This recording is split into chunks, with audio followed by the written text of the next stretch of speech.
आज की वीडियो में मैं आपको बताऊंगा कि फ्यूल प्राइस एडजस्टमेंट क्या होती है और ये बिजली के बिलों पर कब और कैसे चार्ज की जाती है। बिस्मिल्लाहिर्रहमानिर्रहीम, अस्सलाम वालेकुम। आज की वीडियो में मैं आपको फ्यूल प्राइस की एडजस्टमेंट के बारे में बताऊंगा कि बिजली के बिलों पे ये जो फ्यूल प्राइस एडजस्टमेंट चार्ज की जाती है ये कब और कैसे और क्यों चार्ज की जाती है। मेरे चैनल पे आने वाले नए दोस्तों से गुजारिश है कि मेरे चैनल को सब्सक्राइब कर दीजिएगा और बेल आइकन को प्रेस कर दीजिएगा ताकि नई आने वाली वीडियो का नोटिफिकेशन आपको टाइमली पहुंच सके। एफपीए का तयन जो है वो नेपरा करता है। इसमें बिजली की तमाम तकसीमकार कंपनियों का किरदार बहुत कम होता है। बुनियादी तौर पर नेपरा बिजली के फ़ी यूनिट रेट का तयन करता है और ये जो फ़ी यूनिट रेट का जो तयन होता है इसमें जो फ़र्क आता है उस फ़र्क को फ्यूल प्राइस एडजस्टमेंट के बाद में चार्ज किया जाता है। मिसाल के तौर पे नेपरा मार्च के लिए बिजली का फ़ी यूनिट 2 रुपये मुकर्रर करता है और जब उसको रिकवरी होती है उसको पता चलता है कि मुझे मार्च के फ़ी यूनिट पर 2.50 रुपये कास्ट आई है और 2 रुपये उसने मार्च के बिल पे फ़ी यूनिट चार्ज किया है। तो ऑडिट करवाने के बाद नेपरा जो है वो अगले महीने जो मार्च की कंजम्पशन थी उस पर 50 यूनिट का जो फ़र्क आ रहा है, 2 रुपये उसने चार्ज किए थे, 2 रुपये 50 पैसे उसको कास्ट आई थी, तो जो 50 रुपये का जो फ़र्क है वो मार्च के जो कंजम्पशन थी उस पर फ़ी यूनिट 50 पैसे जो है वो एक महीना छोड़ के मई के बिल पे वो चार्ज करेगा फ्यूल प्राइस एडजस्टमेंट के बाद में। अब इसी तरह अगर नेपरा जो है वो मार्च के फ़ी यूनिट रेट जो है वो 2 रुपये मुकर्रर करता है, मार्च के लिए फ़ी यूनिट 2 रुपये मुकर्रर करता है और मंथ एंड में उसकी जो कास्ट आती है उसको कास्ट आती है 1 रुपया और 50 पैसे।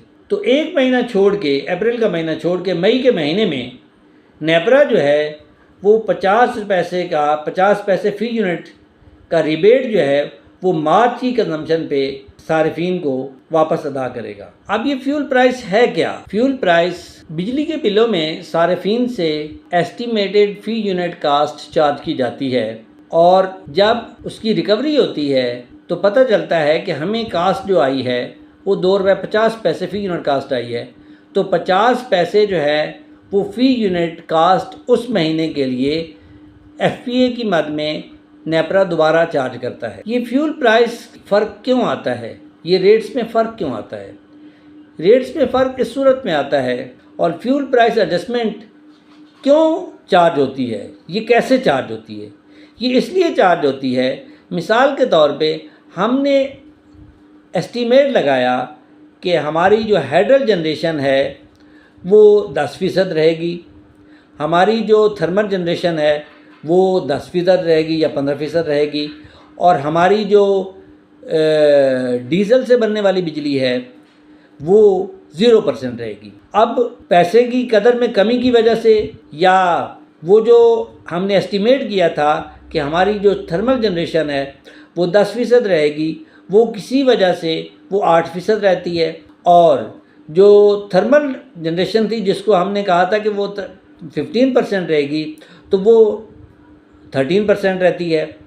तो वो जो 2% कम हुई है और इसकी जो थर्मल की 3% कम हुई है तो उसकी पैदावार को पूरा करने के लिए फिर हम डीज़ल से बिजली तैयार करते हैं जो कि बहुत ही कास्टली होती है। अब वो जो डीज़ल से तैयार की जाती है बिजली, उस कास्टली बिजली को पूरा करने के लिए, उस कास्ट को पूरा करने के लिए जो नेपरा जो है वो दोबारा जो रेट है ना वो उसी कंजम्पशन पे दोबारा चार्ज करता है क्योंकि उसको कास्ट ज़्यादा आ रही होती है। तो ज़्यादा कास्ट जब वो बिजली डीज़ल पे तैयार करता है और सेल करता है, वो एक्चुअल जो कास्ट दे रहा होता है उसमें वो जो डीज़ल कास्ट होती है वो ज़ीरो रखता है कि वो मैक्सिमम जो है जनरेशन होगी वो थर्मल से होगी और हाइडल से होगी, हाइडल जनरेशन होगी और थर्मल जनरेशन होगी। अब अगर उसके अगेंस्ट उसको डीज़ल से बिजली तैयार करनी पड़ती है तो फिर वो महंगी पड़ती है। उस महंगे